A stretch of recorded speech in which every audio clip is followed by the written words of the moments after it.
अभी कुंडलपुर पंचकल्याणक में 3 आश्चर्य हुए गुरुवर। एक तो कुंडलपुर बड़े बाबा के सानिध्य में इतना बड़ा पंचकल्याणक जो कि अभूतपूर्व था।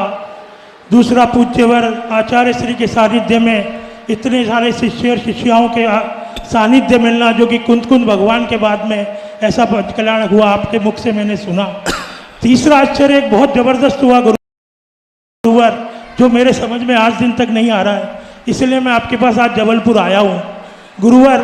वो आश्चर्य ऐसा है कि आचार्य श्री के संग में जितने भी मुनि और शिष्याएँ आई, वो सब आए, मिलन हुआ, मीडिया में भी दिखाया गया, सोशल मीडिया में भी खूब दिखाया गया। पर एक भक्त का, एक शिष्य का मिलन जब हुआ तो पूरी मीडिया एकदम फुल थी, पूरा कुंडलपुर फुल था और सब जगह आपकी चर्चा, उस शिष्य की चर्चा थी। फिर आगे आश्चर्य ऐसा हुआ कि जैसे ही उस शिष्य ने अपने अश्रु से गुरु के चरणों की वंदना करी, पर गुरु मंद ही मंद मुस्कुरा रहे थे और उस शिष्य के आंसुओं से चरणों की वंदना हो रही थी। गुरुवर, मैं आज दिन तक नहीं समझ पाया, मैं आपसे 25 साल से जुड़ा हुआ हूँ और मैं भी आपका अनन्य भक्त हूँ। गुरु, आप दोनों के बीच में क्या तारतम्य है, कुछ समझ नहीं आता।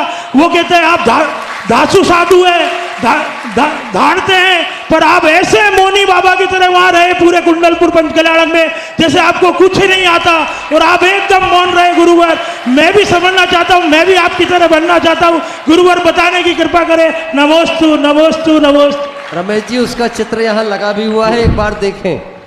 कुछ बातें यदि नहीं समझ में आए तो ज़्यादा अच्छी है। कई बार ऐसी होती हैं कि अंतरंग चेतना की बातें होती हैं जो शब्दों के रूप में अभिव्यक्त नहीं हो सकती। रही बात भक्तों के, उसी को देखने के लिए तो वो भीड़ थी, क्योंकि उसे समझने के लिए ही तो भीड़ थी कि कुछ समझें। लेकिन नहीं समझ में आना भी एक बहुत बड़ी बात है। और जहाँ तक सवाल है, किसी व्यक्ति ने कहा कि आचार्य श्री कह रहे थे कि आप दहाड़िए, दहाड़ है। अरे भाई, दुश्मन हो तो धड़ाऊं, वहाँ तो अपना सब घर के लोग बैठे।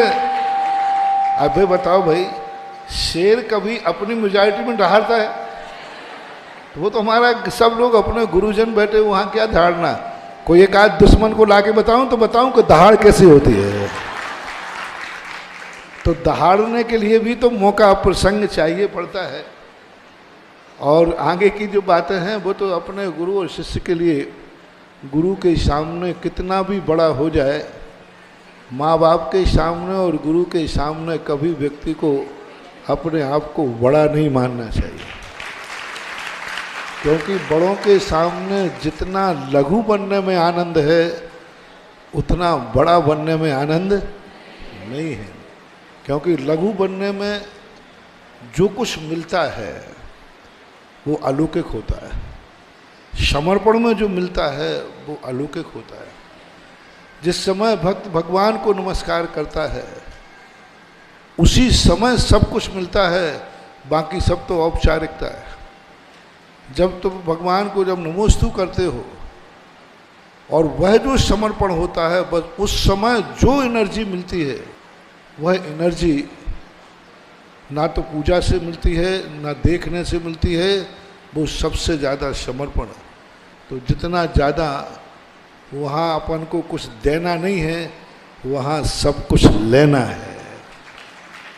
बोलने में देना पड़ता है और मौन में लेना पड़ता है। तो वहाँ हम देने के लिए नहीं, लेने के लिए गए थे, तो जी भर के लिया है। लेने की बात आती है ऐसा। नमोस्तु गुरु।